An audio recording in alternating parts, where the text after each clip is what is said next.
এই মানুষগুলো সমাজের সুবিধাবঞ্চিত মানুষ। এরা সমাজের অনেক কিছুই পায় না, ভোগ করতে পারে না।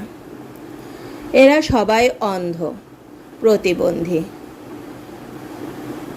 এদেরকে একবেলা খেতে দেওয়া, এদেরকে একটু কাপড় চোপড় দিলে উপরে আল্লাহর কাছে তোলা থাকে।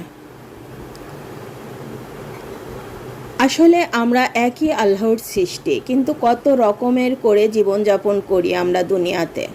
কেউ গরিব, কেউ মধ্যবিত্ত, কেউ বড়লোক। যাদের অনেক টাকা আছে তারা আরও টাকা চায়, যাদের নেই তারা মানুষের কাছে হাত পেতে খায়।